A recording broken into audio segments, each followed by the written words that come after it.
நான் கேள்விப்பட்டதில்லை. இதன் மூலம் ஒரு நபர் பெரும் நல்லொழுக்கத்தை பெறுகிறார். மேலும் அவர்களின் மனம் மகிழ்ச்சியாக இருக்கிறது. பீஷ்மர் பேசுகையில் அவரது வார்த்தைகள் நம்பிக்கையுடன் சொட்டிக்கொண்டன. ஒரு வறண்ட தொண்டையில் தேன் ஊற்றுவது போல யுதிஷ்டிரர் கவனமாக கேட்டார்.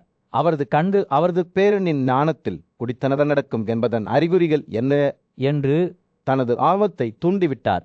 யுதிஷ்டிரர் பீஷ்மர் புன்னகைத்து தன்னடக்கம், பொறுமை, காயத்திலிருந்து விளறல், பக்கச்சார்பற்ற தன்மை, உண்மை, நேர்மை, புலன்களின் வெற்றி மற்றும் பலவற்றை உள்ளடக்கிய நல்லொழுக்கங்களை கணக்கிடத் தொடங்கினார். இவையே ஒரு நபரை சுய கட்டுப்பாட்டுக்குள் கொண்டு வருவதற்கான குணங்கள் என்று பீஷ்மர் கூறினார். அத்தகைய நபர் புகழ்ச்சியையும் அவதூறுகளையும் தவிர்க்கிறார். பொறாமை மற்றும் தீமை ஆகியவற்றிலிருந்து விடுபடுகிறார். அவர்கள் ஒருபோதும் மங்களாக இருப்பதில்லை. மேலும் அவர்களின் இதயம் தூய்மையாகவும் திருப்தியாகவும் இருக்கும். பீஷ்மர் பேசுகையில் அவரது வார்த்தைகள் யுதிஷ்டிரனை அதன் மென்மையான மடிப்புகளில் மூடியதாக தோன்றியது. ராஜாவின் கண்கள் புரிதலால் பிரகாசித்தன. சுய கட்டுப்பாட்டுக்கான ஆசையால் தனது சொந்த ஆன்மா அசைவதை அவர் உணர்ந்தார். சுய கட்டுப்பாட்டுக்கான இறுதி பரிசு என்ன என்று தனது குரலில் சிறு கிசுகிசுக்கத்துடன் யுதிஷ்டிரன் கேட்டான். பீஷ்மரின் முகம் ஆழமான ஞானத்தால் பிரகாசித்தது. அவர் பதிலளித்தார். உலரளாவிய நட்பை கடைபிடிப்பவர், நல்லொழுக்கத்தை கொண்டவர், ஆன்மாவை பற்றிய அறிவுடன் பழகுபவர், அத்தகைய நபர் விடுதலையை அடைகிறார். அந்த தருணத்தில் தனது இதயம் மகிழ்ச்சியுடன் விரிவடைவதை உணர்ந்த யுதிஷ்டிரர் காலை சூரியனில் மலரும் தாமரை மலரை போல உணர்ந்தார். தனக்கு ஒரு விலைமதிப்பற்ற பரிசு வழங்கப்பட்டிருப்பதை அவர் அறிந்திருந்தார். சுய கட்டுப்பாட்டு கால ஞானம் அதன் பாதையை பின்பற்ற சபதம் செய்தார். என்ன வேண்டுமானாலும் வரலாம். கூட்டம் சிதறி போனபோது பீஷ்மரின் வார்த்தைகள் காற்றில் மிதந்தன. அதன் நறுமணம் போல் ஒரு பிரம்மாண்டமான கூட்டத்தின் மத்தியில் பீஷ்மர் உயரமாக நின்றார். அவர் பேசத் தொடங்கும் போது அவரது கண்கள் ஞானத்தால் ஒளிரும். ஞானிகள், அவர் கூறினார், எல்லாவற்றுக்கும் வேர்கள் தவத்தில் உள்ளன என்று அறிவிக்கவும், இந்த ஒழுக்கத்திற்கு ஆளாகாத ஒருவர் தங்கள் சொந்த செயல்களின் பலனை கூட அறுவடை செய்ய முடியும் என்று நம்ப முடியாது. அவர் பேசும்போது ஒரு நுட்பமான ஆனால் வெளிப்படையான ஆற்றல் காற்றை நிரப்புவதாக தோன்றியது. அது பீஷ்மரின் வார்த்தைகளில் சக்தியால் இருப்பின் துணி புதிதாக பிழைக்கப்படுவது போல் இருந்தது. வடைப்பாளர், அவர் தொடர்ந்தார், தவத்தின் மூலம் பிரபஞ்சத்தை உருவாக்கினார். முனிவர்கள் தங்கள் பக்தி மற்றும் ஒழுக்கத்தின் மூலம் புனிதரேதங்களை பெற்றனர். நாம் உண்ணும் உணவு, மரங்களில் பழுக்கும் பழங்கள், பூமியில் வளரும் வேர்கள், இவை அனைத்தும் தவத்தில் சக்தியின் விளைவாகும். பீஷ்மரின் வார்த்தைகள் அவர்களின் மனதில் தெளிவான படங்களை வரைந்த போது கூட்டம் மிகுந்த கவனத்துடன் கேட்டது. அவர்கள் முனிவர்களை பார்த்தனர். அவர்களின் கண்கள் சின்னலையில் மூடப்பட்டன. பண்டைய மந்திரங்களை உச்சரிக்கும் போது அவர்களின் உடல்கள் மெதுவாக அசைந்தன. படைப்பாளரின் கைகள் நோக்கத்துடனும் துல்லியத்துடனும் நகர்வதை அவர்கள் கண்டனர். அவர் உலகத்தை வடிவமைத்த போது மருந்துகள் மற்றும் மருந்துகள், பீஷ்மர் தொடர்ந்தார், அனைத்தும் தவத்தின் சக்தியின் மூலம் செயல்படுகின்றன.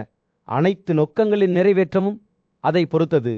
ஒழுக்கம் மற்றும் பக்தியின் மூலம் அடைய முடியாதது என்று தோன்றுவதை வெல்ல முடியும். அவர் பேசும்போது சபையில் ஒரு நுட்பமான மாற்றம் நடப்பதாக தோன்றியது. ஒவ்வொரு உறுப்பினரும் தங்கள் சொந்த திறனை பற்றிய ஆழமான புரிதலை நோக்கி தள்ளப்படுவதைப் போல பீஷ்மரின் வார்த்தைகள் பாதையிலிருந்து வழிதவறி சென்றவர்களை நோக்கி திரும்பின. குடிகாரன் என்று அவர் கூறினார், தங்களுடையதல்லாததை எவள் எடுத்துக்கொள்கிறானோ, சிசு கொலை செய்த குற்றவாளி அனைவரையும் முறையான தவத்தின் மூலம் தூய்மைப்படுத்த முடியும். பின்னர் மென்மையான புன்னகையுடன் தவம் எடுக்கக்கூடிய பல வடிவங்களை பற்றி அவர் பேசினார். உணவை தவிர்ப்பதுதான் தவத்தின் மிக உயர்ந்த மற்றும் சிறந்த வடிவம் என்று அவர் அறிவித்தார். பீஷ்மரின் வார்த்தைகள் உச்சக்கட்டத்தை அடைந்தபோது ஊட்டம் மரியாதையின் பிரகாசத்தில் குளித்தது. அவர்கள் முனிவர்களை பார்த்தனர். அவர்களின் முகங்களுள் ஒளியால் பிரகாசிக்கின்றன. அவர்கள் இறுதி ஒழுக்கத்தை கடைப்பிடிக்கும் போது துறவு அவர்கள் கடவுள்களை கண்டனர்.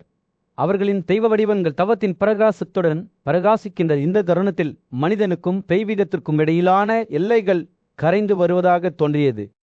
பீஷ்மரின் வார்த்தைகள் சபையின் ஒவ்வொரு உறுப்பினருக்கும் ஒரு ஆழமான புரிதலை எழுப்பிய தவத்தின் மூலம் எதுவும் சாத்தியம். இவ்வாறு அவர் முடித்தார். தவத்தின் மூலம் தான் கடவுள்கள் தங்கள் மேன்மையை பெற்றனர்.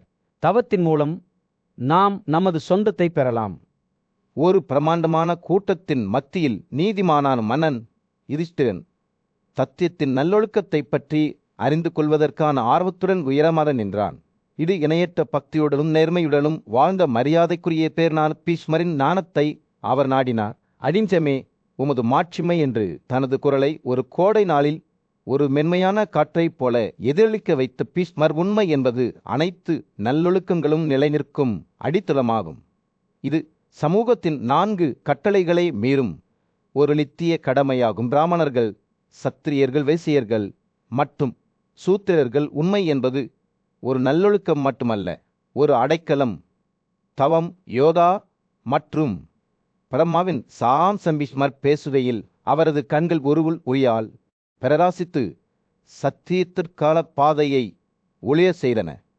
சத்தியத்தின் 13 வடிவங்கள் உள்ளன என்று அவர் தொடர்ந்தார்.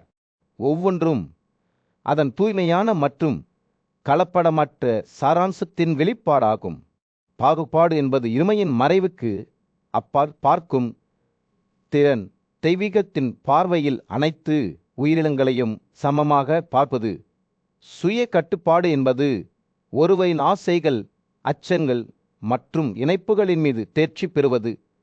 ஒருவரை நீதியின் பாதையில் சமத்துவத்துடன் நடக்க அனுமதிக்கிறது. பீஷ்மர் இடைநிறுத்தம் செய்து சபையை மென்மையான பார்வையுடன் ஆய்வு செய்தார். மன்னிப்பு என்பது மகிழ்ச்சியையும் வலியையும் நன்மையையும் தீமையையும் அசைக்க முடியாத இதயத்துடன் சகித்து கொள்ள உதவும் பண்பு. பணிவு என்பது நமது பேச்சையும் செயல்களையும் அலங்கரிக்கும். நல்லொழுக்கம் இரக்கத்தையும் கருணையையும் நோக்கி வழிநடத்துகிறது. சகிப்புத்தன்மை என்பது பொறுமையிலிருந்து எழும் வலிமை. இது வாழ்க்கையின் சோதனைகளை தைரியத்துடனும் பின்னடைவுடனும் நடக்க அனுமதிக்கிறது. அவர் பேசுகையில் பீஷ்மரின் வார்த்தைகள் சத்தியத்தின் ஒரு அம்சத்தை பிரதிநிதித்துவப்படுத்தும். ஒவ்வொரு நூலையும் கொண்ட ஞானத்தின் உருவத்தை நெய்கின்றன. துறவு என்பது உலக உடைமைகள் மற்றும் ஆசைகளுடனான பிணைப்பை வீழ்த்தி விடுவது. இயற்கையுடனும் தெய்வீகத்துடனும் இணக்கமாக வாழ நமக்கு விடுதலை அளிக்கிறது. நற்குணம் என்பது உள்ளே இருந்து வெளிப்படும் நல்லொழுக்கமாகும். இது அனைத்து உயிரினங்களிடமும் தன்னலமற்ற முறையில் செயல்பட தூண்டுகிறது. மன அமைதி என்பது அமைதியிலிருந்து எழும் வலிமை. இது வாழ்க்கையின் சவால்களை சமநிலையுடன் வழிநடத்த அனுமதிக்கிறது. பீஷ்மர் சத்தியத்தின் இறுதி பண்புகளை வெளிப்படுத்திய போர்க்கூட்டம் மிகுந்த கவனத்துடன் கேட்டது. இரக்கம் மற்றும் காயத்திலிருந்து விலகல். சத்தியத்தின் இந்த 13 வடிவங்கள் தனித்தனி நல்லொழுக்கங்கள் அல்ல, ஆனால் ஒரே பிரகாசமான இரத்தினத்தின் வெவ்வேறு அம்சங்கள் என்று அவர் அறிவித்தார். அவை ஒருவருக்கொருவர் ஆதரவளித்து வலுப்படுத்துகின்றன, நீதியை நிலைநிறுத்தும் உடைக்க முடியாத பிணைப்பை உருவாக்குகின்றன. சூரியன் சபை மீது அஸ்தமிக்க தொடங்கிய போது பீஷ்மர் தனது சொற்பொழிவை ஒரு ஆழமான அறிக்கையுடன் முடித்தார். உண்மையை விட உயர்ந்த கடமை எதுவுமில்லை, பொய்யை விட கொடூரமான பாவம் எதுவுமில்லை. சத்தியமே நீதியின் அடித்தளமாகும். ஏனென்றால் இந்த புனிதமான கிணற்றிலிருந்தே அனைத்து நல்லொழுக்கங்களும் பாய்கின்றன. யுதிஷ்டிர பீஷ்மருக்கு மரியாதையுடன் வணங்கி வழங்கப்பட்ட ஞானத்தை ஏற்றுக்கொண்ட ஒரு கூட்டம் கைதட்டியது. ஒரு பிரமாண்டமான கூட்டத்தின் மத்தியில் புத்திசாலியும் நீதியுள்ளவருமான மன்னன் யுதிஷ்டிரன் வணக்கத்திற்குரிய முனிவரான பீஷ்மரிடம் ஒரு கேள்வியுடன் திரும்பினார். ஓபீஸ்வரே, நமக்குள் கோபத்தையும் காமத்தையும் தூண்டி துக்கத்தையும் தீர்ப்பு இழப்பையும் பகைமையையும் நம் வாழ்க்கையில் கொண்டு வரும் சக்திகளை பற்றி எல்லாம் சொல்லுங்கள் என்று அவர் கூறினார். பறவை இனத்தை சேர்ந்த காளையான பீஷ்மர் புத்திசாலித்தனத்தால் பிரகாசிக்கும் கண்களை கொண்டு தலையாட்டினார். இந்த 13 தீமைகள் அனைத்து உயிரினங்களையும் சூழ்ந்திருக்கும் பயங்கரமான எதிரிகள் என்று அவர் தொடங்கினார். ஓநாய்களைப் போல எல்லா பக்கங்களிலிருந்தும் அவை நம்மை தேடி வருகின்றன, மேலும் அவற்றின் சக்தியால் நம்மை துன்புறுத்துகின்றன. அவை துக்கத்தையும் பாவத்தையும் வெளிப்படுத்துகின்றன, மேலும் ஒவ்வொரு மனிதனும் அவற்றை புரிந்து கொள்வது அவசியம். பீஷ்மர் ஒவ்வொரு தீமையின் தோற்றத்தையும் விளக்கும் போது யுதிஷ்டிரர் கவனமாக கேட்டார். கோபம் பேராசையிலிருந்து பிறக்கிறது, மற்றவர்களின் கவறுகளால் வலுப்பெறுகிறது. ஆனால் மன்னிப்பு அதை அடக்கி அதை மறைக்க செய்யலாம் என்று அவர் கூறினார். அவர் தொடருவதற்கு முன்பு ஒரு கணம் நிறுத்தினார். காமம் மறுபுறம் தீர்மானத்திலிருந்து எழுகிறது, மேலும் இன்பம் அதன் சீப்பிழம்புகளை ஊற்றுகிறது. இருப்பிலும் ஞானம் அதிலிருந்து விலகி செல்லும்போது காமம் இறந்து விடுகிறது. பீஷ்மரின் வார்த்தைகள் யுதிஷ்டிரரின் மனதில் தெளிவான படங்களை வரைந்தன. பொறாமை என்று அவர் கூறினார். கோபத்திற்கும் பேராசைக்கும் இடையில் எழுகிறது. ஆனால் இரக்கமும் சுய அறிவும் அதை அகற்ற முடியும். உலகப் பொருட்களின் விரைவான இயல்பு பற்றியும் அவற்றை புறக்கணிக்க அறிவு எவ்வாறு நம்மை கொண்டு வருகிறது என்பதையும் அவர் பேசினார். புத்திசாலிகளில் உண்மையான ஞானம் பெறப்படும்போது பொறாமை விரைவாக மறைந்துவிடும் என்று அவர் மேலும் கூறினார். பீஷ்மர் தனது விளக்கத்தை தொடர்ந்தபோது யுதிஷ்டிரரின் கண்கள் புரிதலுடன் விரிவடைந்தன. தீர்ப்பு ஏற்பு பீஷ்மர் கூறினார். அறியாமையில் அதன் வேர்களை கொண்டுள்ளது மற்றும் பாவ பழக்கங்களிலிருந்து தொடலுகிறது. ஆனால் நாம் ஞானிகளின் நிறுவனத்தை தேடும்போது இந்த தீமை அதன் தலையை மறைக்கிறது. முரண்பட்ட வேதங்களை பற்றியும் அவை எவ்வாறு மாறுபட்ட ஆசைகளுக்கு வழிவகுக்கும் என்பதையும் அவர் பேசினார். இருப்பினும் உண்மையான அறிவு இந்த ஆசைகளை தணிக்க முடியும். மனித குலத்தை சூழ்ந்துள்ள தீமைகளை விவரித்த பீஷ்மரின் வார்த்தைகள் உணர்ச்சிகளின் அடர்ச்சியை வெளிப்படுத்துகின்றன. பிரிந்ததன் மூலம் வீழ்த்தெழுந்த பாசத்திலிருந்து துக்கம் எழுகிறது என்று அவர் கூறினார். ஆனால் இறந்தவர்கள் திரும்பி வருவதில்லை என்பதை நாம் அறிந்தால் நமது தூக்கம் குறைகிறது. மற்றவர்களின் நன்மையை தாங்க இயலாமை பற்றியும் கோபம் மற்றும் பேராசையிலிருந்து அது எவ்வாறு தொடங்குகிறது என்பதையும் அவர் பேசினார். இருப்பிலும் அனைத்து உயிரினங்களின் மீதான இரக்கமும் இந்த தீமையை அணைக்க முடியும். பீஷ்மர் தனது விளக்கத்தை முடிக்கும்போது யுதிஷ்டிரரின் முகம் ஒரு ஆழமான புரிதலை பிரதிபலித்தது. தீமை என்று அவர் கூறினார். சத்தியத்தை கைவிடுவதிலிருந்தும் தீய தன்மையில் ஈடுபடுவதிலிருந்தும் உருவாகிறது. ஆனால் ஞானிகளுக்கும் நல்லவர்களுக்கும் காத்திருப்பது அதை அகற்ற முடியும். அவர் பெருமை பற்றி பேசினார். இது பிறப்பு, கற்றல் மற்றும் சிரிப்பிலிருந்து எழுகிறது. இருப்பிலும் இந்த மூன்று உண்மையாக இருக்கும்போது பஸ்திலபுரத்தில் பரபரப்பான தெருக்களில் சூரியன் உதயமாகி ஒரு சுடான பிரகாசத்தை செலுத்த தொடங்கியது. 5 பாண்டவ சகோதரர்களில் மூத்தவரான யுதிஷ்டிரர் தனது மதிப்பிற்குரிய ஆசிரியரான பீஷ்மர் முன் நின்று கொடுமையின் தன்மை குறித்து வழிகாட்டுதல்களை நாடினார். ஆர்வத்துடனும் அக்கறையுடனும் யுதிஷ்டிரர் கேட்டார், ஓ பாரதனே, நான் என் வாழ்க்கையில் பல நல்ல மனிதர்களை கவனித்தேன். ஆனால் பொல்லாத மற்றும் கொடூரமானவர்களை நான் புரிந்து கொள்ளவில்லை. அவர்கள் அனைவரும் தவிர்க்கப்படுவதாக தெரிகிறது. முட்கள் மற்றும் ஆபத்துக்களைப் போல ஒருவர் விலகி செல்ல வேண்டும். ஞானியும் அறிவும் கொண்ட பீஷ்மரின் கண்கள் அவர் பேசத் தொடங்கியதும் தூரத்தை பார்த்தன. ஓ யுதிஷ்டிரனே, ஒரு தீய மனித மற்றவர்களுக்கு தீங்கு விளைவிக்கும் ஆழ்ந்த ஆசையால் நுகரப்படுகிறார். அவர்கள் தீமைக்கான தீராத பசியால் உங்கப்படுகிறார்கள். மேலும் அவர்களின் செயல்கள் தீமை மற்றும் வஞ்சகத்தால் வழிநடத்தப்படுகின்றன. அவர்கள் அப்பாவி மக்களை அவதூறு செய்கிறார்கள். பொய்களையும் அரை உண்மைகளையும் பரப்புகிறார்கள். அதன் தீய செல்வாக்கை வெகு தூரம் பரப்பும் ஒரு கொடிய விஷத்தைப் போல பீஷ்மர் பேசுகையில் அவரது வார்த்தைகள் தீய நபரின் தெளிவான உருவத்தை வரைந்தன. அவர்கள் தங்களை தாங்களே பாதிக்கப்பட்டவர்களாக கருதுகிறார்கள். தங்களுக்கு போதுமானதை விட அதிகமாக வழங்கப்பட்டாலும் கூட எப்போதும் தங்களுக்கு உரியதை ஏமாற்றப்படுவதாக உணர்கிறார்கள். அவர்கள் தங்கள் சொந்த தொண்டு செயல்களை பற்றி பெருமைப்படுகிறார்கள். ஆனால் உண்மையில் அவர்கள் கடினமானவர்கள் மற்றும் துயரமானவர்கள். தங்களுக்கு உரியதை மற்றவர்களுடன் பகிர்ந்து கொள்ள விரும்பவில்லை. கொடுமையின் சிக்கல்களை புரிந்து கொள்ள முயன்ற போது யுதிஷ்டிரர் கவனமாக கேட்டார். அவரது முகம் கவனத்தின் முகமூடியாக இருந்தது. பீஷ்மர் தொடர்ந்தார். ஒரு தீய நபர் தீங்கிழைக்கும் கண்களால் உலகை பார்க்கிறார். எப்போதும் மற்றவர்களை சுருண்டுவதற்கும் தீங்கு செய்வதற்கும் வழிகளை தேடுகிறார். அவர்கள் ஆணவம் கொண்டவர்கள் மற்றும் பெருமைப்படுகிறார்கள். பெரும்பாலும் தங்கள் தீய நோக்கங்களை பகிர்ந்து கொள்பவர்களுடன் நிறுவனத்தை வைத்திருக்கிறார்கள். விடியற்காலை கழிந்தபோது பீஷ்மரின் வார்த்தைகள் அந்த தீய நபரில் அப்பட்டமான உருவத்தை வரைந்தன.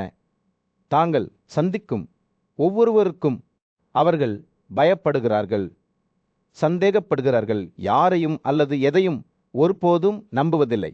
அவர்கள் முட்டாள்தனமானவர்கள் மற்றும் குறுகிய பார்வை கொண்டவர்கள். நன்மை தீமை ஆகியவற்றை வேறுபடுத்தி பார்க்க முடியாது. மற்றவர்களுக்கு தீங்கு விளைவிப்பதில் அவர்கள் மகிழ்ச்சி அடைகிறார்கள், மேலும் அவர்களின் செயல்கள் கொடுமை மற்றும் தீமை ஆகியவற்றால் வழிநடத்தப்படுகின்றன. இதை கேட்கும் போது யுதிஷ்டிரனின் கண்கள் விரிந்தன. பாவம் எவ்வளவு பரவலாக இருக்க முடியும் என்பதை உணர்ந்து அவரது மனம் நடுங்கியது. பீஷ்மரின் வார்த்தைகள் மனித இயல்பில் இருண்ட மூலைகளை வெளிப்படுத்தும் வகையில் ஆன்மாவுக்கு முன்னால் ஒரு கண்ணாடியை போட இருந்த நிறுதியாக நித்தியம் தோன்றிய பிறகு பீஷ்மர் தனது போதனையை முடித்தார்.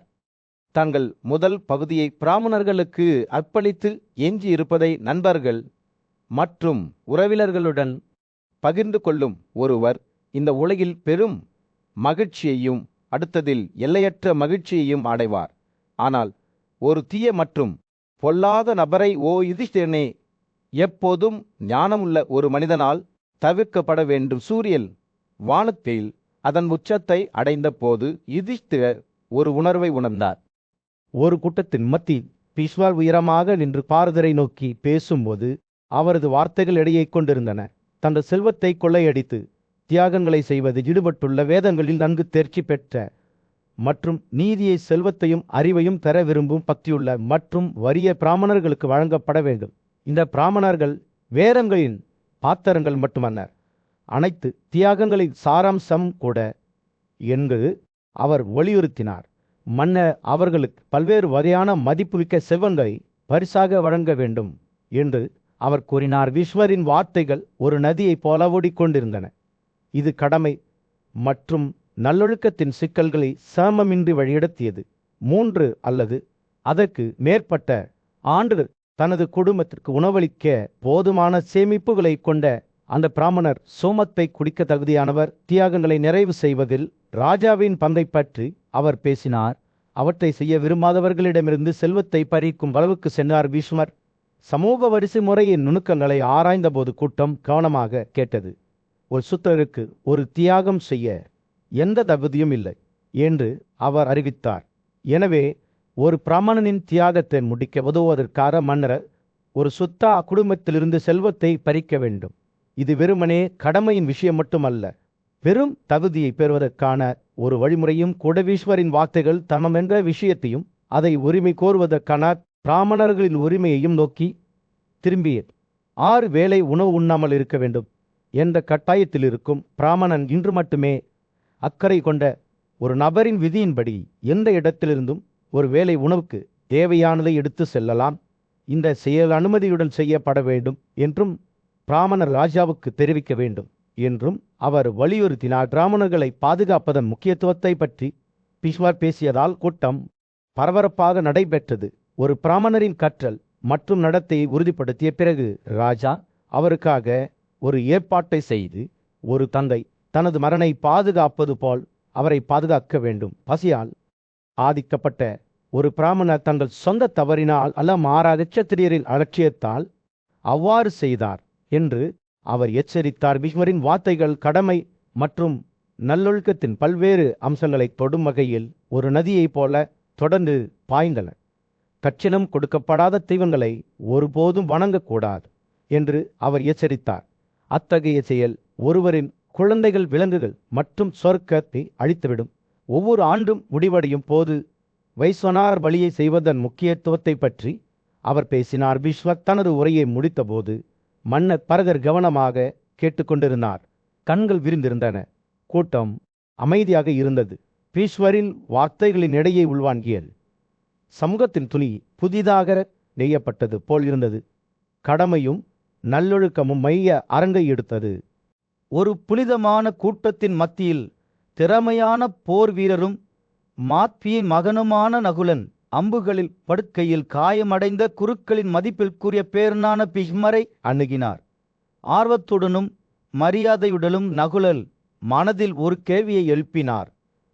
போரில் உண்மையில் மிக உயர்ந்த ஆயுதம் எதுவில் அல்லது வாள்? வில்லு பெரும்பாலும் போரின் முதன்மை கருவியாக கருதப்பட்டாலும் வில் உடைந்தாலும் அல்லது அதன் குதிரைகள் பலவீனமடைந்தாலும் கூட ஒரு திறமையான வாள் வீச்சாளரால் தன்னை பாதுகாக்க முடியும் என்று அவர் நம்பினார். விவித்தை அறிவியலின் தலைவரான பிஸ்மர் நகுலனின் கேள்வியை கேட்டு புன்னகைத்து படைப்பில் பண்டைய கதைகளை விவரிக்கத் தொடங்கினார்.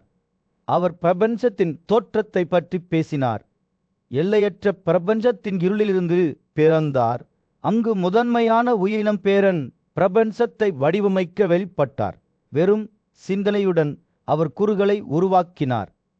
காற்று, நெருப்பு, சூரியன், வானம், பூமி மற்றும் நேரத்தை நிர்வகிக்கும் வான உடல்கள். பிஸ்மர் தனது கதையை தொடர்ந்தபோது நகுலனின் கண்கள் வியப்புடன் விரிந்தன.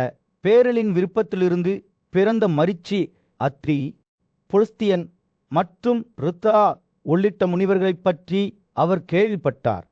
அவர்கள் மிகுந்த ஆற்றலையும் ஞானத்தையும் கொண்டிருந்தனர். இந்த முனிவர்கள் குழந்தைகளை பெற்றெடுத்தனர். மேலும் அவர்களின் சந்ததியினர் தெய்வங்கள் மற்றும் பிதிரிகள் முதல் ராட்சசர்கள் வரை, விலங்குகள், பறவைகள் மற்றும் தாவரங்கள் வரை பல்வேறு உயிரினங்களால் பிரபஞ்சத்தில் குடியேறியது. இருப்பினும் அனைத்து உயிரினங்களும் சமமாக படைக்கப்படவில்லை. கிரண்யசிபுவும் திறனேஜலும் தலைமையிலான தைத்தியர்களும் தனவர்களும் தெய்வங்களுக்கும் முனிவர்களுக்கும் சவால் விடத் தொடங்கினர். கடமையையும் நீதியையும் போக்களித்தனர். அவர்கள் பிற உயிரினங்களை தங்கள் தண்டனை கம்பியால் துன்புறுத்தினர், பெருமையால் நிரப்பப்பட்டனர் மற்றும் இரக்கமில்லாமல் இருந்தனர். பிராமணர் ஞானமுள்ள முனிவர்களுடன் நகைகள் மற்றும் ரத்தினங்களால் அலங்கரிக்கப்பட்ட ஒரு கம்பீரமான மலை சிகரத்தை ஏறினார். அங்கு நட்சத்திரங்கள் ஒரு ஏரியில் தாமரை போல ஓய்வெடுக்க தோன்றின. 1000 ஆண்டுகளுக்கு பிறகு வேதங்களின் படி ஒரு பெரிய தியாகத்திற்கு ஏற்பாடு செய்தார். கடவுள்களையும் முனிவர்களையும் பங்கேற்க அழைத்தார். புனிதமான சடங்கு முன்னேறும்போது சந்திரனுக்கு சமமான பிரகாசத்தை வெளிப்படுத்தும் தியாக நெருப்பிலிருந்து ஒரு உயிரினம் வெளிப்பட்டது. அவரது இருண்ட நிறம், கூர்மையான பற்கள், மெலிந்த வயிறு மற்றும் உயர்ந்த உயரம் ஆகியவை பிரமிக்க வைத்தன. பூமி அதிர்ந்தது. கொந்தளிப்பான அலைகளால் கடல் உருண்டது. விண்கற்கள் வானத்தில் பிரகாசித்தன. அனைத்து உயிரினங்களும் பயத்தில் நடுங்கின. பிராமணன் முனிவர்கள் கடவுள்கள் மற்றும் காந்தர்வர்களை நோக்கி இவ்வாறு கூறினார்: மிகுந்த ஆற்றல் கொண்ட இந்த நபரை பற்றி நான் நினைத்தேன். அவரது பெயர் ஆசிவாட் அல்லது ஸ்கிமிட்டார். உலகத்தை பாதுகாப்பதற்கும் கடவுள்களின் எதிரிகளை அழிப்பதற்கும் நான் அவரை படைத்தேன். யுகத்தின் முடிவில் மிகவும் பளபளப்பான, கூர்மையான மற்றும் அனைத்து அழிவுகரமான நபரைப் போல பிரகாசிக்கும் ஒரு அற்புதமான வாளாக அவர் மாற்றப்பட்டார். பிரம்மான் சூரியன் ராஜ்யத்தின் மீது அஸ்தமித்து முற்றத்தில் கூடியிருந்த கூட்டத்தின் மீது ஒரு சூடான ஆரஞ்சு நிற பிரகாசத்தை செலுத்தியது. குலத்தின் மதிப்பிற்குரிய மூதாதையரான பீஷ்மர் பேசி முடித்தார். மேலும் யுதிஷ்டிரர் தனது சகோதரர்களான அர்ஜுனன், நகுலன், சராதேவர் மற்றும் பீமனுடன் தங்கள் அரண்மனைக்கு திரும்பினார். அவர்கள் உள்ளே நுழைந்ததும் மன்னர் திருதராஷ்டிரர் தனது மகன்களை குடும்பத்தின் 5வது உறுப்பினரான விதுரருடன் உரையாற்றினார். என் அன்பான மகனே என்று அவர் கூறினார், உலகம் 3 கொள்கைகளால் நிர்வகிக்கப்படுகிறது: நல்லொழுக்கம், செல்வம் மற்றும் ஆசை.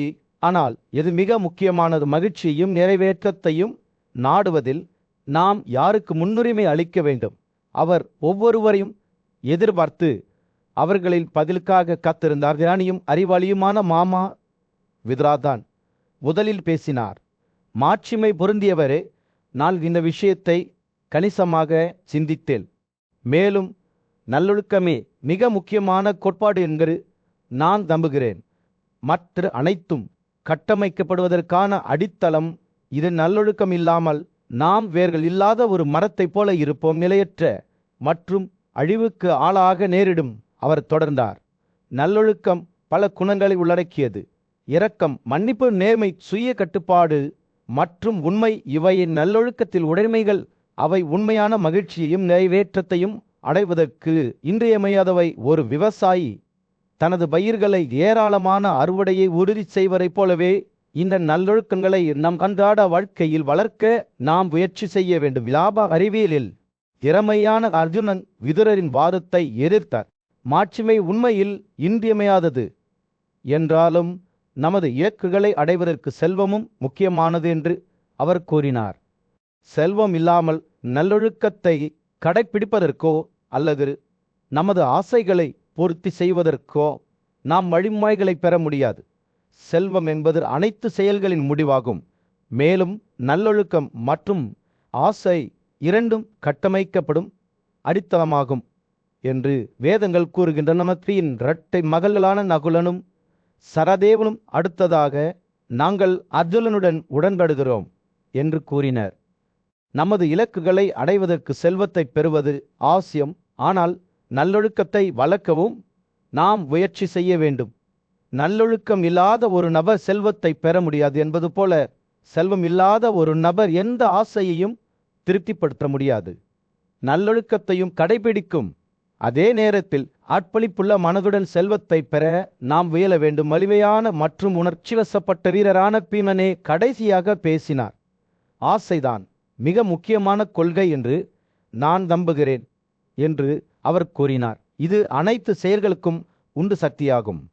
மேலும் இது நல்லொழுக்கம் மற்றும் லாபம் ஆகிய இரண்டின் சாராம்சமாகும். ஆசை இல்லாமல் நாம் பழம் இல்லாத மரத்தைப் போல இருப்போம். மரண்ட மற்றும் நிறைவேறாத அவர் தொடர்ந்தார். ஆசை பல வடிவங்களை எடுக்கிறது. ஆனால் அதன் இறுதி இலக்கு நமக்கு மகிழ்ச்சியையும் நிறைவையும் தருவதாகும். நாம் நமது ஆசைகளை அடக்க முயற்சிக்கக்கூடாது. மாறாக அவற்றை நேர்மறையான வழியில் செலுத்த கற்றுக்கொள்ள வேண்டும். ஒரு நதி கடலை நோக்கி பாய்வது போல அதேபோல் இருக்க வேண்டும். அந்த துரதிருஷ்டவசமான இரவில் சூரியன் அஸ்தமித்தது. புகழ்பெற்ற பிராமணரான கௌதமர் தனது வீட்டிற்கு விடைபெற்றார். அவர் கடலை நோக்கி தனது பயணத்தை தொடங்கினார். கடலின் அலைகளில் அனுபவமிக்க பயணிகளாக இருந்த வணிகர்களின் ஒரு கேரவனுடன் அவர்கள் ஒரு பள்ளத்தாக்கு வழியாக செல்லும்போது கோபமடைந்த யானையால் அவர்களின் பாதை பாதிக்கப்பட்டது. அது அதன் பின்னணியில் அழிவுக்கான பாதையை விட்டு சென்றது. பெரும்பாலான வணிகர்கள் மிருகத்தின் கோபத்திற்கு பலியானார்கள். மேலும் கௌதமர் தனது உயிரை சமநிலையில் தொங்குவிடாமல் குழப்பத்திலிருந்து தப்பினார். அவர் வடக்கு நோக்கி ஓடி செல்லும்போது பிராமணர் தன்னை தொலைத்து தனியார கிம்புருஷா கொண்ட அடர்ந்த காட்டில் அலைந்து கொண்டிருப்பதைக் கண்டார். அவரது பயணம் அவரை அறிமுகமில்லாத நிலப்பரப்பை கடந்து கடலின் கரைகளை நோக்கி செல்லும் ஒரு சுழலும் சாலையில் தடுமாறும் வரை அழைத்து சென்றது. அவர் ஒரு வான காட்டில் நுழையும்போது பூக்கும் பூக்களின் வாசனை காட்டில் மிதந்தது. ஆண்டு முழுவதும் பழம் மற்றும் மலர்களை கொடுக்கும் மாம்பழ மரங்களால் நிரம்பியது. இந்த மந்திரமான நிலத்தில் ஏக்கர்களும் தின்னார்களும் வசித்து வந்தனர். அதன் அழகு சொர்க்கத்தில் உள்ள நந்தனாவின் புனித காடுகளுக்கு பொட்டியாக இருந்தது. அந்த நிலப்பரப்பை அலங்கரித்த சலாக்கள், பனை மரங்கள் மற்றும் தமாராஸ் மரங்களை பார்த்து ஆச்சரியப்பட்ட கௌதமரின் அடிச்சுவடுகள் காட்டில் எதிரொலித்தன. பல்வேறு இனங்களைச் சேர்ந்த பறவைகளின் இனிமையான பாடல்களாக காற்று அதிர்ந்தது. அதே நேரத்தில் மனிதர்களை போன்ற முகங்களை கொண்ட பறவை உயிரினங்களான பருந்தர்கள் சரியான ஒற்றுமையோடு ஒத்திசைந்தனர்.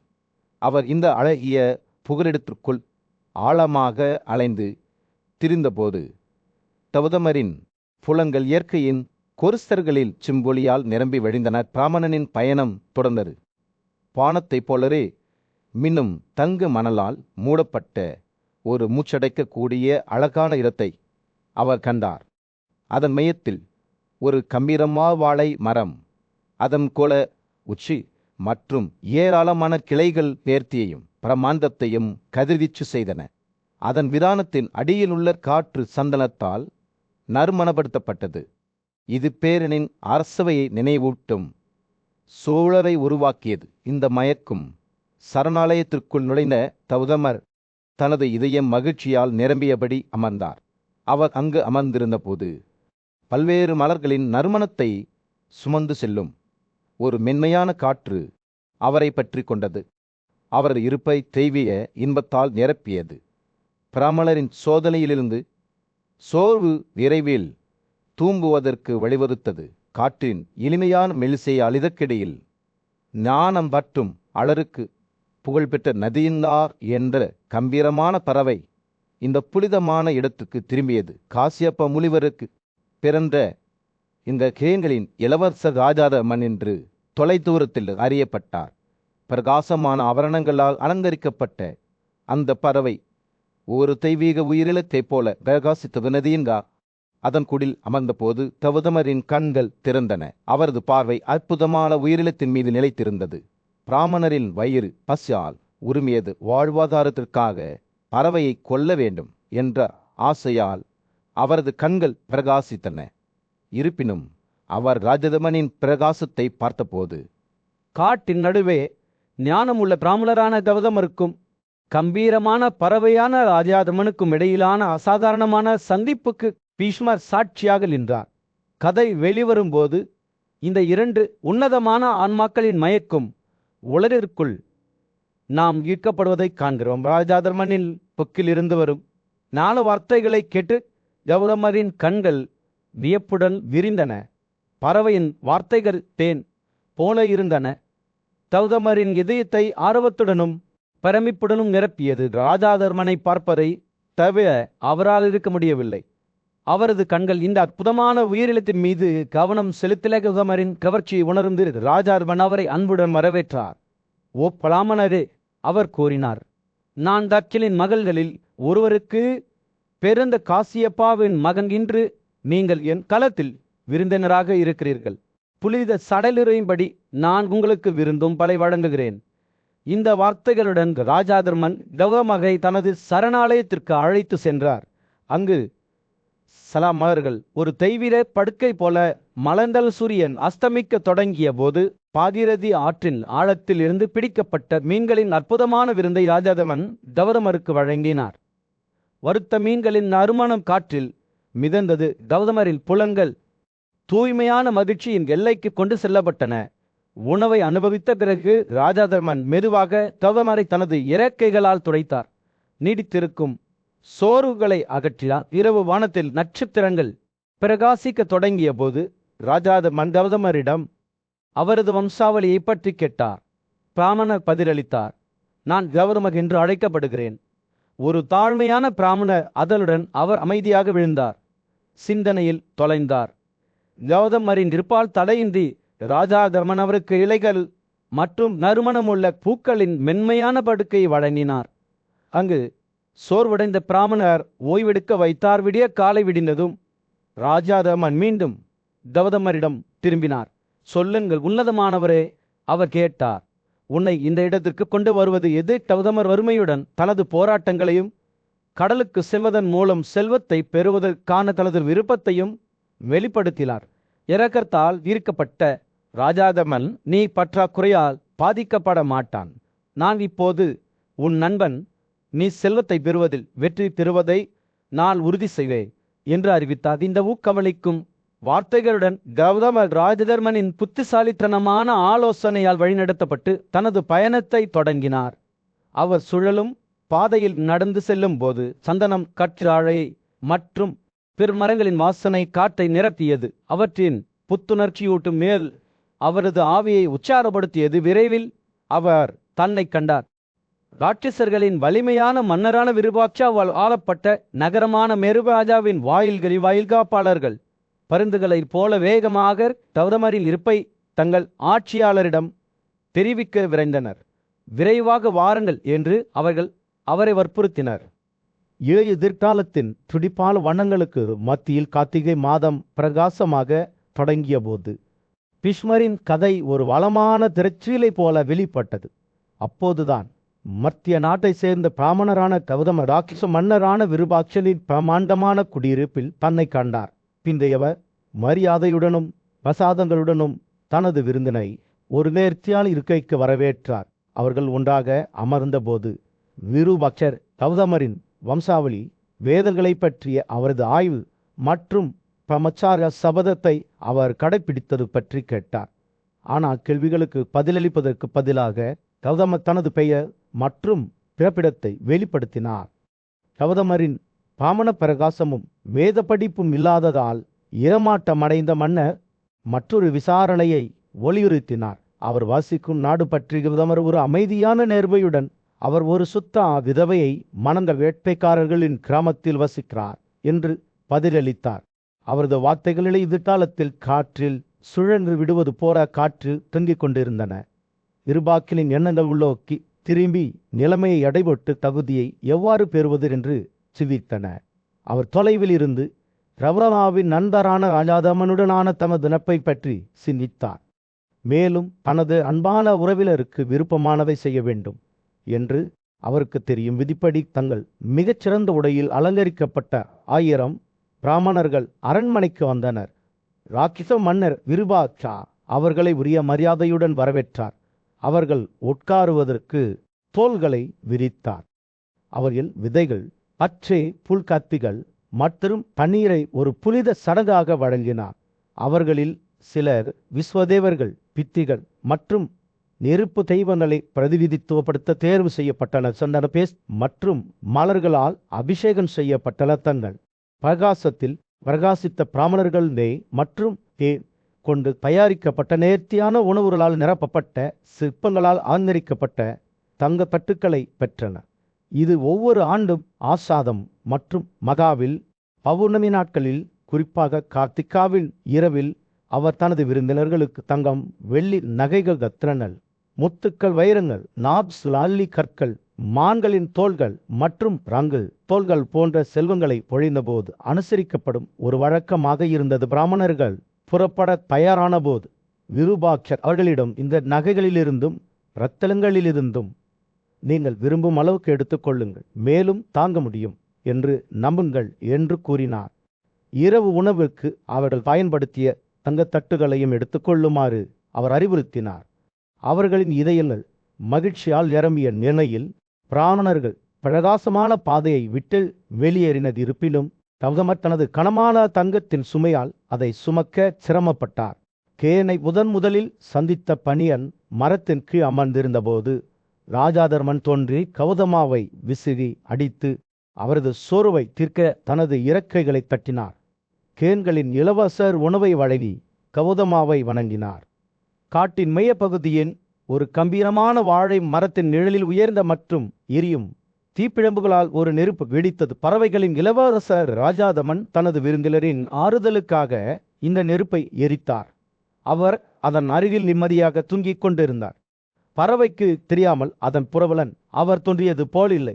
தீய இதயத்துடனும் நன்றியற்ற ஆபாவுடனும் கௌதமர் ஒரு பிராமண சிவப்பு சந்தேகத்திற்கு இடமின்றி தனது விருந்தினரை கொல்ல தயாரான வீட்டில் தீப்பிழம்புகள் நடனமாடிய போது கௌதமரின் கண்கள் தீய எண்ணங்களால் பிரகாசித்தன. அவர் ராஜதர்மனின் கிறகுகளை விரித்து கீழே எறிந்தார். பின்னர் இறைச்சியை நெருப்பில் வறுத்தார். மிகுந்த மகிழ்ச்சியுடன் அவர் பறவையின் இறைச்சியை விழுங்கினார். அவரது செயல்களின் தீவிரத்தை ஒருபோதும் கருத்தில் கொள்ளவில்லை. மறுநாள் காலை ராஜதர்மனின் இருப்பிடம் குறித்து ராக்கிச மன்னர் விருபாட்சர் கேட்டபோது கௌதமர் எங்கும் காணப்படவில்லை. தனது அன்பான நண்பரின் எந்த அறிகுறியும் இல்லாமல் 2 நாட்கள் கடந்து விட்டதால் விருபாக்கிலின் கவலை அச்சமாக மாறியது. அவர் தனது மகனை வரவழைத்து ராஜாதமன் காணாமல் போனதை விசாரிக்க உத்தரவிட்டார். இளவரசர் ராஜிஸ்களின் குழுவுடன் காட்டில் வேகமாக ஓடினார். அவர்கள் வாழை மரத்தை நெருங்கிய போது ராஜாதமனின் எச்சங்களை கண்டுபிடித்தனர். இது அவர்களின் இதயங்களை துக்கத்தால் நிரப்பிய ஒரு கொடூரமான காட்சியாகும். ராட்சசர்கள் உடனடியாக கௌதமாவை கண்டுபிடித்து மேரு ராஜாவுக்கு அழைத்து வந்தனர். அங்கு அவரது நண்பரின் சிதைந்த உடலுடன் அவரை விருபாட்சரிடம் ஒப்படைத்தனர். ராஜாதமனின் எச்சங்களை பார்த்தபோது ராஜாவின் துக்கம் அதிகமாக இருந்தது. அவரது ஆலோசகர்களும் பூசாரிகளும் அவரது துக்கத்தில் இணைந்தனர். அவர்களின் குரல்கள் நகரம் முழுவதும் எதிரொலித்தன. மக்கள் தங்கள் அன்பான பறவையின் இழப்பை துக்கப்படுத்தினர். இந்த செய்தி பரவியதும் இரட்சகர்கள் தங்கள் பழிவாங்கும் விருப்பத்துக்கும் தங்கள் கடமை உணர்வுக்கும் இடையில் பிளவுபட்டனர். பலர் கௌதமரின் மாம்சத்தை சாப்பிட மறுத்தனர். அவரை உட்கொள்வது மிகவும் பாவம் என்று கருதினார். அதற்கு பதிலாக காட்டில் சுற்றி திரிந்த கொள்ளையர்களுக்கு பிராமண சிவப்பு நிறத்தை கொடுக்க அனுமதிக்குமாறு விருபாட்சரிடம் கெஞ்சினர். மன்னர் ஒப்புக்கொண்டார். மேலும் இரட்சகர்கள் கவமாவை துண்டுகளாக வெட்டி நரம்பணியினரிடம் ஒப்படைத்தனர். இருப்பினும் இந்த கடினமான நபர்களும் கூட டௌரமரை போன்ற நன்றியற்ற நபரின் மாம்சத்தை சாப்பிட மறுத்தனர். ஒரு நண்பரை காயப்படுத்தி நன்றியற்றவராக மாறியவருக்கு மன்னிப்பு இல்லை என்பதை அவர்களும் உணர்ந்தனர். இறுதியில் கௌதமரின் எச்சங்களை விழுங்கியது புழுக்கள் அல்லது சிதைந்த பறவைகள் அல்ல, ஆனால் பூமியே அவரது தீய தன்மையை அதன் ஆழத்திற்குள் உள்வாங்கியது. தொலைதூரத்தில் நட்பு மற்றும் விசுவாசம் பற்றிய கதை ஒன்று வெளிவந்து கொண்டிருந்தது. வலிமையான ராக்கிச மன்னன் விருபாக்ஷன் தனது அன்பான நண்பரான கேன்களின் இளவரசனான ராஜாதமலை இழந்து விட்டார். துயரமடைந்த விருபாக்கின் விலைமதிப்பட்ட நகைகள், ரத்தினங்கள், வாசனை திரவியங்கள் மற்றும் விலையுயர்ந்த ஆடைகளால் அலங்கரிக்கப்பட்ட ஒரு பிரமாண்டமான இறுதி சடங்கை கட்ட உத்தரவிட்டார். தீப்பிழம்புகள் சிதையை சூழ்ந்தபோது ராட்சச மன்னனின் இதயம் துக்கத்தால் கலத்தது. ஆனால் விதி வேறு திட்டங்களை வைத்திருந்தது. மங்களகரமான தெய்வம் தட்சனின் மகள் சுரபி சிதைக்கு மேலே வானத்தில் தோன்றினார். அவருடைய மார்பகங்கள் பாலால் நிரம்பியிருந்தன. அவருடைய வாயிலிருந்து பாலும் ஏனும் கலந்து ராஜதமனின் உடலின் மீது விழுந்தது. அதிசயமாக கேன்களின் இலவச கிளறினார். சாம்பலிலிருந்து ஒரு பீனிக்ஸ் போல எழுந்த ராஜாதமன் தனது நண்பர் விருபாக்ஷனை நெருங்கிய போது வானங்களின் தலைவரான இந்த நகரத்தின் மீது இறங்கினார். தனது அன்பான நண்பருக்கு உயிர் கொடுத்ததற்காக விருபாக்ஷனை அவர் பாராட்டினார். மேலும் ராஜாதமனுக்கு ஏற்பட்ட சாபத்தின் பண்டைய கதையை நினைவு கூர்ந்தார். புராணத்தின் படிப்பேரன் தட்சன் கேன்களின் இளவரசனை ஒரு புனித சபையில் கலந்து கொள்ளவில்லை என்று சபித்தார்.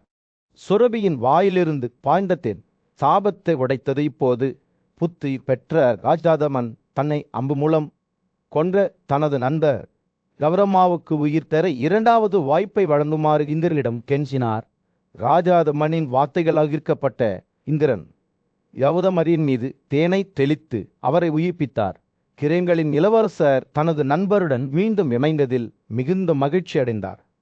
மேலும் அவர் தனது தோள்களில் சுமந்த தங்கத்தின் சுமைவன்றாக அவர்கள் தங்கள் வசிப்பிடங்களுக்கு திரும்பினார்.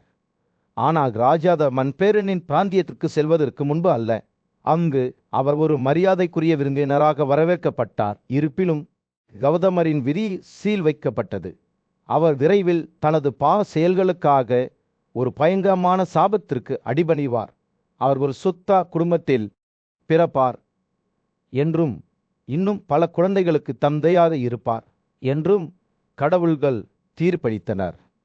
ஆனால் பாதாள உலகில் ஒரு கொடூரமான விதியை மட்டுமே அனுபவிக்க வேண்டும். நாணமான கதை சொல்லியான பீஷ்மர் நாரதனிடம் இந்த கதையை கேட்டு இப்போது அதை யுதிஷ்டிரனுடன் பகிர்ந்து கொண்டார். பீஷ்வர் தனது கதையை முடித்தவுடன் நண்பர்களுக்கு நன்றி மற்றும் விசுவாசத்தின் முக்கியத்துவத்தை வலியுறுத்தினார். நன்றியற்ற நபர் ஒருபோதும் மகிழ்ச்சியையும் அமைதியையும் காண முடியாது. அதே நேரத்தில் காயமடைந்த ஒரு நண்பர் நித்திய நரகத்தில் மூழ்கலாம் என்று அவர் எச்சரித்தார். யுதிஷ்டிரன் கவனமாக கேட்டான். நட்பு மற்றும் விசுவாச கதையின் மீது அவரது இதயம் பரபக்தியால் நிரம்பியது. பீஷ்வர் பேசி முடித்தவுடன் கதையிலிருந்து அவர் கற்றுக்கொண்ட பாடத்திற்கு யுதிஷ்டிர நன்றியுள்ளவராக இருந்தார். சூரியன் காட்சியத்தின் மீது அஸ்தமித்து நிலத்தின் மீது ஒரு சூடான ஆன்சு ஒளியை வீசிக்கொண்டிருந்தது.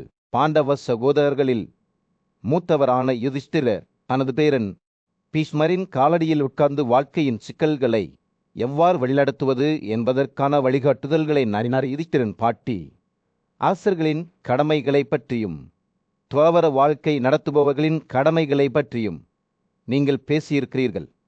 ஆனால் நடுத்தர வழியில் நடக்கும் எங்களை பற்றி என்ன, இந்த உலகில் நமது கடமைகள் என்ன என்று பேசத் தொடங்கிய போது பீஷ்மரின் கண்கள் ஞானத்தால் மின்னின. மதத்திற்கு பல கதவுகள் உள்ளன என் மகனே என்று அவர் கூறினார். ஒவ்வொன்றும் அதன் சொந்த வெகுமதிக்கு வழிவகுக்கிறது. ஆனால் சுய கட்டுப்பாடு மற்றும் பிரதிபலிப்பு மூலம் மட்டுமே நாம் என்ன முக்கியம் என்பதை உண்மையில் புரிந்து கொள்ள முடியும். அன்மாவை நோக்கிய தவத்தின் பலன்கள் இந்த வாழ்க்கையில் அடையப்படுகின்றன. பீஷ்மர் யுதிஷ்டிரரின் மனநிலையை ஆய்வு செய்து நிறுத்தினார்.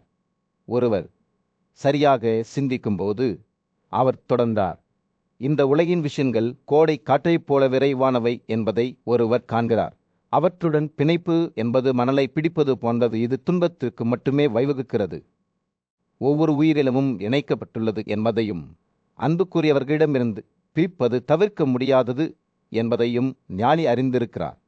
நம்மால் கட்டுப்படுத்த முடியாதவற்றிற்காக நாம் வருத்தப்படக்கூடாது. பீஷ்மர் தனது மகளை இழந்த சேனாரி என்ற பண்டைய மன்னரை பற்றியே ஒரு கதையை சொல்லத் தொடங்கியதும் யுதிஷ்டிரரின் கண்கள் ஆர்வத்தால் விரிவடைந்தன. ஒரு புத்திசாலி பிராமணர் ராஜாவின் அரசவைக்கு வந்து மன்னரின் வாழ்க்கையை என்றென்றும் மாற்றும் வார்த்தைகளை பேசினார். அறிவாளியே, இது என்ன என்று சேனாதி கேட்டார். இந்த புத்திசாலித்தனம், இந்த தவம், மனதின் இந்த சிரிவு, என்ன அறிவும் கற்றலும் ஒரு மனிதனுக்கு அமைதியை கொண்டு வர முடியும். பிராமணர் புன்னடைத்தார். அவரது கண்கள் இரக்கத்தால் பிரகாசித்தன. என் குழந்தை என்று அவர் கூறினார். நான் என் சுயத்தை கூட என்னுடையது என்று கருதவில்லை. நான் உலகத்தை ஒரு பரந்த ஒன்றோடு இணைக்கப்பட்ட வளையாட் பார்க்கிறேன். அனைத்து உயிரினங்களும் ஒரு ஆட்டின் மீது 2 மரத்துண்டுகள் போன்றது என்பதை நான் புரிந்து கொண்டால் துக்கம் என்னை தொட முடியாது. அவை ஒன்றாக வந்து மீண்டும் பிரிகின்றன. பீஷ்மர் தொடர்ந்து பிராமணரின் வார்த்தைகளைப் பற்றி பேசுகையில் யுதிஷ்டிரர் கேட்டுக்கொண்டே நுழைந்தார். மனித வாழ்க்கையின் மகிழ்ச்சிகளும் துக்கங்களும் ஒரு சக்கரம் போன்றது என்று அவர் கூறினார். மகிழ்ச்சிக்கு பிறகு துக்கம் வருகிறது, துக்கத்திற்கு பிறகு மகிழ்ச்சி வருகிறது. இரண்டிலும் உள்ள பட்டுதலை விட்டுவிட நாம் கற்றுக்கொள்ள வேண்டும். சூரியன் அடிவானத்திற்கு கீழே மூழ்கிய போது யுதிஷ்டிரர் தனது இதயம் புரிதலுடன் விரிவடைவதை உணர்ந்தார். உண்மையான மகிழ்ச்சி வெளிப்புற சூழ்நிலைகளில் இல்லை, ஆனால் மனதின் அமைதியில் உள்ளது என்பதை அவர் உணர்ந்தார். பீஷ்மரின் வார்த்தைகள் ஒரு கோடை நாளில் ஒரு மென்மையான காற்று போல காற்று தும்பிக் கொண்டிருந்தன. எல்லாம் விதியை பொறுத்தது என்று ஞானிக்கு தெரியும் என்று அவர் கூறினார். மகிழ்ச்சியையும் தூக்கத்தையும் வெல்ல முடியாத இதயத்துடன் சரித்து கொள்ள நாம் கற்றுக்கொள்ள வேண்டும். யுதிஷ்டிரனார், காலம் தற்காலிகமாகவும் அழிவுகரமாகவும் இருக்கும் உலகில் யுதிஷ்டிரர் தனது பேரன் பிஸ்வரிடம் வழிகாட்டுதல்களை நாடினார். படைக்கப்பட்ட அனைத்தையும் அழிக்கும் நேரம் கடந்து செல்கிறது என்று அவர் கூறினார். சொல்லுங்கள் பேரனே, நான் என்ன நல்ல விஷயத்தை தேட வேண்டும் என்று பீஷ்மர் பதிலளித்தார். ஒரு பண்டை கதை நினைவுக்கு வந்தது. அர்ப்பணிப்புள்ள தந்தை மற்றும் மகனில் ஒருவர் வாழ்க்கையின் இயல்பை பற்றி ஆழமான உரையாடலை கொண்டிருந்தார். வேதங்களில் ஆழமாக கற்றுக்கொண்ட ஒரு பிராமணனுடன் கதை தொடங்கியது. அவருக்கு மேதாவின் என்ற புத்திசாலி மற்றும் புத்திசாலி மகன் இருந்தார். ஒரு நாள் மேதாவின் தனது தந்தையை அணுகினார். அவர் இன்னும் தனது படிப்பில் மூழ்கியிருந்தார். தந்தையே, ஒரு புத்திசாலி மனிதர் என்ன செய்ய வேண்டும்? மேதாவின் கேட்டார். மனித வாழ்க்கை இவ்வளவு விரைவானது என்பதைக் கண்டு அவர்களின் பலன்களை குறிப்பிடுவதை தவிர்க்காமல் ஒருவர் செய்ய வேண்டிய கடமைகளின் போக்கை சொல்லுங்கள். உலகின் வழிகளில் நன்கு அறிந்த தந்தை புன்னரைத்து விளக்கத் தொடங்கினார். முதலில் ஒருவர் பிரம்மச்சாரிய வாழ்க்கை முறையை கடைபிடிக்க வேண்டும். வேதங்களை அர்ப்பணிப்புடன் படிக்க வேண்டும். பின்னர் குழந்தைகள் தனது மூதாதையர்களை பிறப்பு மற்றும் இறப்பு சுழற்சியிலிருந்து காப்பாற்ற வேண்டும் என்று ஒருவர் விரும்ப வேண்டும். அடுத்ததாக தீ வைப்பது ஒருவர் உரிய சடங்குகளின்படி பரிந்துரைக்கப்பட்ட தியாகங்களை செய்ய வேண்டும். இறுதியாக ஒருவர் வனத்திற்குள் நுழைய வேண்டும். தன்னை சிந்தனைக்கு அர்ப்பணிக்க வேண்டும் என்று அவர் கூறினார். மேதாவில் கவனமாக கேட்டார். ஆனால் பின்னர் அவர் கிளர்ச்சி அடைந்தார். உலகம் எல்லா பக்கங்களிலும் சுற்றி வளைக்கப்பட்டு தாக்கப்படும்போது, ஆபத்தான விளைவுகளின் தவிர்க்க முடியாத விஷயங்கள் அதன் மீது விழும்போது, நீங்கள் எப்படி இந்த வார்த்தைகளை இவ்வளவு அமைதியாக சொல்ல முடியும் என்று தந்தை தனது மகளை ஒரு வினோதமான வெளிப்பாட்டுடன் பார்த்தார். உலகம் எப்படி தாக்கப்படுகிறது, அதை சுற்றி என்ன இருக்கிறது, மேலும் அந்த தவிர்க்க முடியாத விஷயங்கள் என்ன, அவை வருகின்றன, செல்கின்றன. மரணம் இறுதியான தாக்குதல் மனித வாழ்க்கையின் நிலையான துணை என்று அவர் விளக்கியபோது மேதாவின் ஆர்வம் அதிகரித்தது. ஒவ்வொரு இரவும் நம் சொந்த மரணத்தை எவ்வாறு நெருங்குகிறது என்பதையும், அறிவின் போர்வையால் நாம் நம்மை மறைக்க வேண்டும் என்று ஞானம் எப்படி கோருகிறது என்பதையும் அவர் பேசினார். மரணம் சீராக நெருங்கும்போது அவர் கூறினார், ஆழமற்ற நீரில் ஒரு மீன் போல யார் மகிழ்ச்சியாக இருக்க முடியும்? அவரது தந்தை கவனமாக கேட்டார். அவரது வெளிப்பாடு மேலும் சிந்தனையுடன் வளர்ந்ததும் அதனின் வார்த்தைகள் ஆசாமாக இருந்தன. அந்த நாளை கைப்பற்றி தனது நன்மைக்காக செய்வதை செய்யுமாறு தனது தந்தையை எச்சரிப்பது போல மரணம் அதன் பாதிக்கப்பட்டவர்களை அவர்களின் செயல்கள் நிறைவேற்றப்படுவதற்கு முன்பு இழுத்து செல்கிறது என்று அவர் கோரினார். நாளைய செயல்கள் இன்று செய்யப்பட வேண்டும். பிற்பகல் முன்கூட்டியே அவரது தந்தை கேட்டார். அவரது கண்கள் ஆழமான புரிதலால் நிரம்பி இருந்தன. மேதாவின் பிறந்தார். வாழ்க்கை எப்படி தற்காலிகமானது, இங்கு புகழ் மற்றும் மகிழ்ச்சியை அடைய ஒருவர் எப்படி நல்லொழுக்கத்தை கடைபிடிக்க வேண்டும் என்பதை பற்றி பேசினார். பற்றுதலின் ஆபத்துக்களை பற்றி அவர் பேசினார். அது எவ்வாறு உண்மையை தவிர உடைக்க முடியாத ஒரு தண்டு போல நம்மை பிணைக்கிறது. உயிரினங்களை ஒருபோதும் காயப்படுத்தாதவர் அவர் கோரினார். உயிர்களையும் சொத்துக்களையும் அழிக்கும் அத்தகைய ஏஜென்சிகளால் ஒருபோதும் காயப்படுத்தப்படுவதில்லை. அஸ்தினாபூரில் அரபர்ப்பான தெருக்களில் ஒரு சூடான ஆரஞ்சு நிற ஒளியை வீசும் சூரியன் ராஜ்யத்தின் மீது அஸ்தமித்துக் கொண்டிருந்தது.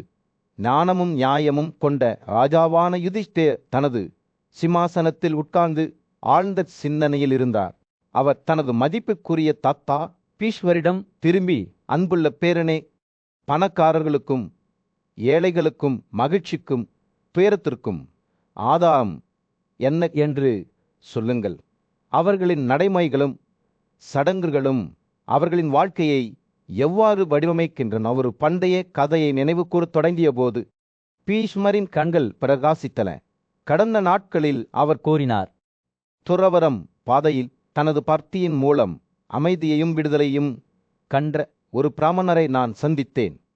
அவர் இந்த வசனங்களை என்னிடம் பாடினார். நாம் இந்த பூமியில் பிறந்த தருணத்திலிருந்து பல்வேறு வகையான துக்கங்களும் மகிழ்ச்சியும் நமக்கு ஏற்படுகின்றன. அவற்றை விதிக்கு காரணம் என்று நாம் கருதினால் நாம் நல்ல அதிர்ஷ்டத்தில் மகிழ்ச்சி அடையவோ அல்லது துரதிர்ஷ்டத்தை பற்றி புலம்பவோ கூடாது. பிராமணரின் வார்த்தைகள் ஒரு சவால் போல காற்றில் தொங்கிக் கொண்டிருந்தன. பீஷ்மர் தொடர்ந்தார். ஆசை இல்லாத மனது இருந்தபோதிலும் ஒருவர் இன்னும் ஒரு கனமான சுமையை சுமக்கிறார் என்று அவர் என்னிடம் கூறினார். நாம் நமது மிக உயர்ந்த நன்மைக்காக பாடுபடுகிறோம், ஆனால் பெரும்பாலும் நம் மனதை கட்டுப்படுத்த தவறிவிடுகிறோம். மகிழ்ச்சிக்கான உண்மையான பாதை உலக உடைமைகளையும் ஆசைகளையும் கைவிடுவதாகும். பீஷ்மர் பேசுகையில் அவரது வார்த்தைகள் யுதிஷ்டிரரின் மனதில் தெளிவான படல்களை வரைந்தன. வாழ்க்கையின் பிரச்சனைகளால் சோர்வடைந்து அனைத்து பிணைப்புகளையும் கைவிட்டு பூமியில் வெறுமனே வாழும் பிராமணனை அவர் கற்பனை செய்தார். ஆசை இல்லாத ஒரு நபர் அமைதியாக தூங்குகிறார், மகிழ்ச்சியால் நிரம்பிய ஒரு புதிய நாளுக்கு வைக்கிறார் என்று பீஷ்வர் விளக்கினார். யுதிஷ்டனின் ஆர்வம் அதிகரித்தது. அன்புள்ள பாட்டி, இதழ் அர்த்தம் என்ன என்று அவர் கேட்டார். பீஷ்மரின் கண்கள் மின்னின. அவர் பதிலளித்தார். உண்மையான மகிழ்ச்சி செல்வம் அல்லது சக்தியில் இல்லை, ஆனால் ஆசைகள் மற்றும் பிழைப்புகளால் கட்டுப்படுத்தப்படாத ஒரு எளிய வாழ்க்கையை வாழ்வதில் உள்ளது. நான் ஞானத்தின் அளவுகோல்களில் இறையாண்மைக்கு எதிராக வறுமையை எடை போட்டேன். மேலும் வறுமை அதிக தகுதிகளுடன் கனமாக இருந்தது. ராஜாவின் எண்ணங்கள் அவரது சொந்த வாழ்க்கையை திருப்பியது. அவர் செல்வம் மற்றும் வறுமை இரண்டையும் அறிந்திருந்தார். மேலும் இது உண்மையில் சிறந்தது என்று அவர் ஆச்சரியப்பட்டார். பீஷ்மர் தொடர்ந்தார். பதட்டத்தால் சுமை சுமந்து அச்சுறுத்தல்களால் சூழப்பட்ட ஒரு இறையாண்மை மரணத்தின் தாடைகளில் சிக்கிய மான் போன்றது. ஆனால் ஏழை மனிதர் பற்றும் ஆசைகளும் இல்லாமல் பூமியில் நிம்மதியாக சுற்றித் திரிகிறார். அவரது இதயம் அமைதியால் நிரம்பியுள்ளது. சூரியன் அடிவானத்திற்கு கீழே மூழ்கி ராஜ்யத்தை ஒரு மென்மையான அந்தி ஒளியில் வீசும்போது பீஷ்மரின் வார்த்தைகள் ஒரு எச்சரிக்கையுடன் முடிவடைகின்றன. வளம் ஒரு சாபமாக இருக்கலாம். காற்றால் இயக்கப்படும் எதிர்கால மேகங்களைப் போல ஒருவரின் தீர்ப்பை மேகமுட்டுகிறது. இது பெருமையுடன் நம்மை மயக்குகிறது மற்றும் நமது உண்மையான இயல்பை மறந்துவிடச் செய்கிறது. அவர் நிறுத்தினார். அவரது கண்கள் யுதிஷ்டிரரின் மீது பூட்டப்பட்டன. உண்மையான மகிழ்ச்சியை அடைவதற்காக அனைத்து உலர பிணைப்புகளையும் ஆசைகளையும் நாம் கைவிட வேண்டும் என்று பிராமணர் கூறினார் என்று பீஷ்மர் அறிவித்தார். ஒரு பிரம்மாண்டமான கூட்டத்தின் மத்தியில் ஞானியும் நீதிமான மன்னரான யுதிஷ்டிர மதிப்பிற்குரிய முனிவரான பீஷ்மரிடம் ஒரு கேள்வியை எழுப்பினார். ஒருவர் தர்மம் மற்றும் தியாக செயல்களை செய்ய விரும்பினால் ஆனால் அவ்வாறு செய்ய செல்வம் இல்லை என்றால் மகிழ்ச்சியை பெற அவர்கள் என்ன பாதையை பின்பற்ற வேண்டும்? பிஷ்மரின் கண்கள் பரதாசம் அடைந்தன. அவர் பேசத் தொடங்கினார். உண்மையான மகிழ்ச்சி செல்வம் அல்லது உடைமைகளை சேகரிப்பதில்லை என்று அவர் கூறினார். அவரது குரல் மென்மையானது, ஆனால் உறுதியானது. மகிழ்ச்சி, துக்கம், மரியாதை மற்றும் ஆமதிப்பு போன்ற அனைத்து அனுபவங்களையும் சமக்கண்ணுடன் கருதுபவரிடம் இது காணப்படுகிறது. பேச்சில் உண்மை தன்மை பற்றுதலில் இருந்து சுதந்திரம் மற்றும் எந்த நடவடிக்கையும் வேண்டாம் என்ற விருப்பத்தை வளர்ப்பவர். பிஷ்மரின் வார்த்தைகள் வாக்குறுதியைப் போல காற்றில் தொங்கிக் கொண்டிருந்தன. அவர் பேசுகையில் ஒரு காலத்து செல்வத்திற்கான ஆசையால் நுகரப்பட்ட ஒரு மனிதரான மங்கியின் பண்டைய கதையை அவர் நினைவு கூர்ந்தார். பீஷ்மர் கூறினார். மங்கி செல்வத்தை பெற எல்லா வழிகளிலும் முயன்றார். ஆனால் விதி அவருக்கு எதிராக இருந்தது. அவர் 2 இளம் காளைகளை வாங்கினார். ஆனால் அவை ஒரு வலுவான ஒட்டகத்தால் அடித்து செல்லப்பட்டன. இதனால் மங்கியின் இதயம் உடைந்து விட்டது. பீஷ்மர் தொடர்ந்து பேசுகையில் கூட்டம் கவனமாக கேட்டது. செல்வத்திற்கான தனது ஆசை பயனற்றது என்பதையும் மிகவும் உறுதியான முயற்சிகள் கூட வெற்றிக்கு உத்தரவாதம் அளிக்க முடியாது என்பதையும் மாண்டி உணர்ந்தார். அப்போதுதான் அவர் உலக உடைமைகள் மீதான பற்றுதலை கைவிடுவதன் முக்கியத்துவத்தை புரிந்து கொண்டார். அனைத்து ஆசைகளையும் கைவிடும் ஒருவர் தங்கள் இலக்குகளை அடைவதை விட உயர்ந்தவர் என்று பீஷ்மர் அறிவித்தார். கூட்டம் இந்த வார்த்தைகளை சிந்தித்தபோது மன்கியின் சொந்த குரல் அவர்களின் மனதில் எதிரொலித்தது. செல்வத்துக்கான எனது ஆசையால் நான் மீண்டும் மீண்டும் ஏமாற்றப்பட்டேன் என்று அவர் கூறினார். அவரது குரல் வருத்தத்தால் நிரம்பியது. நான் ஏன் பிழைப்புகளிலிருந்து என்னை விடுவிக்கவில்லை? அவர் புலம்பினார். என் ஆன்மா வெறித்தனத்தால் நிறைந்துள்ளது. நான் அதன் விருப்பங்களுக்கு அடிமை. விஸ்வரின் வார்த்தைகள் மங்கியின் இதயத்தின் இலைகளில் மிதக்கும் ஒரு மென்மையான காற்று போல இருந்தன. நீங்கள் உங்கள் செல்வத்தை மீண்டும் மீண்டும் இழந்துவிட்டீர்கள் என்று அவர் கூறினார். இன்னும் நீங்கள் அதனுடன் ஒட்டி கொண்டிருக்கிறீர்கள். நீங்கள் ஏன் ஆசையிலிருந்து விடுதலையை நாடவில்லை? மங்கியின் முகம் மாறியது போல் கூட்டம் பார்த்தது. அவரது கண்கள் புதிய புரிதலுடன் பிரகாசிக்கின்றன. நான் இப்போது விழிப்படைந்து விட்டேன். மன்கி நம்பிக்கையுடன் குரல் எழுப்பினார். செல்வத்திற்கான எனது ஆசை துன்பத்தில் ஆதாரமாக இருப்பதை நான் காண்கிறேன். நான் அனைத்து இணைப்புகளையும் கைவிட்டு நன்மையின் பாதையை பின்பற்றுவேன். அவர் பேசும்போது அவரது உடல் விரிவடைந்து சுதந்திரம் மற்றும் அமைதியின் உணர்வால் நிரப்பப்பட்டதாக தோன்றியது. விஸ்வர் தொடர்ந்து பேசும்போது கூட்டம் பிரமிப்புடன் கேட்டது. ஆசை என்பது நமக்குள் எரியும் நெருப்பை போன்றது என்று அவர் கூறினார். அதை திருப்திப்படுத்த முடியாது. அது துக்கத்தை மட்டுமே தருகிறது. ஆசையை கைவிடும் ஒருவர் அனைத்து துன்பங்களிலிருந்தும் விடுபடுகிறார். வார்த்தைகள் காற்றில் தொங்கிக் கொண்டிருந்தன. அவற்றை கேட்ட அனைவருக்கும் ஒரு சவால். பீஷ்மரின் வார்த்தைகளை கேட்கும்போது யுதிஷ்டிரனின் கண்கள் கண்ணீரால் பிரகாசித்தன. அவர் தனது சொந்த ஆசைகளால் நுகரப்பட்டதை அறிந்திருந்தார். மதிப்பிற்குரிய பீஷ்மர் தலைமுறையாக கடந்து வந்த ஒரு கதையை தொடர்ந்து கூறினார். மிதிலாவின் புத்திசாலித்தனமான மற்றும் அமைதியான ஆட்சியாளரான ஜனகரைப் பற்றி அவர் பேசினார். அவர் அசைக்க முடியாத ஒற்றுமை உணர்வை கொண்டிருந்தார். எனது செல்வம் எல்லையற்றது, ஜனகன் கூறுவார். இன்னும் எனக்கு எதுவும் இல்லை. எனது ராஜ்யத்தில் செல்வம் கூட நான் அடைந்த பிணைப்பிலிருந்து சுதந்திரத்துடன் ஒப்பிட முடியாது. பூஜ்யமான அயோத்திய மொழிவையின் வழிகாட்டுதலை நாடிய நபுசாவின் மகன் யயாதியை பற்றிய கதையாக மாறும்போது பீஷ்மரின் கண்கள் பிரகாசித்தன. யயாதி அயோத்தியாரின் குறிப்பிடத்தக்க அமைதி மற்றும் ஆசைகளது இணைப்புகளால் திசை திருப்பப்படாமல் உலகத்தை வழிநடத்தும் திறனை பற்றிய கதைகளை கேள்விப்பட்டிருந்தார். இளம் இளவரசர் அயோத்தியாவை பணிவுடனும் ஆர்வத்துடனும் அணுகி அத்தகைய நிலையை எவ்வாறு அடைவது என்பது குறித்த அறிவுறுத்தல்களை கேட்டார். அயோத்தியார் அளவிட முடியாத புத்திசாலி பதிலளிப்பதற்கு முன்பு கவனமாக கேட்டார். அவர் மற்றவர்களுக்கு அறிவுறுத்தவில்லை. மாறாக தனது 6 மரியாதைக்குரிய ஆசிரியர்களின் வழிகாட்டுதலை பின்பற்றினார் என்று விளக்கினார். பின்களா ஆஸ்தலே பாம்பு காட்டில் எலி தண்டுகளை உருவாக்குபவர் மணிக்கட்டில் கடல்வோடுகளால் செய்யப்பட்ட கணுக்கால் கொண்ட கன்னிப்பெண் வீண்கள் பிரதிபலிப்பதன் மூலம் அவர்களில் ஆவியை பிடிக்கலாம் என்று அயோத்தியா மெதுவாக கூறினார். பீஷ்மரின் குரல் அயோத்தியாவின் போதனைகளை தொடர்ந்து விவரிக்கும் போது ஒரு இனிமையான குணத்தை எடுத்தது. அவர் பின்களை பற்றி பேசினார். அவர் பிழைப்பு அல்லது எதிர்பார்ப்பு இல்லாமல் அமைதியாக தூங்கினார். அவரை அழிக்க மற்றவர்களைத் தூண்டிய ஆசைகளை தவிர்ப்பதன் மூலம் ஆஸ்ப்ரேயும் அமைதியைக் கண்டார். மற்றொரு உயிரினத்தின் வசிப்பிடத்தில் திருப்தி அடைந்த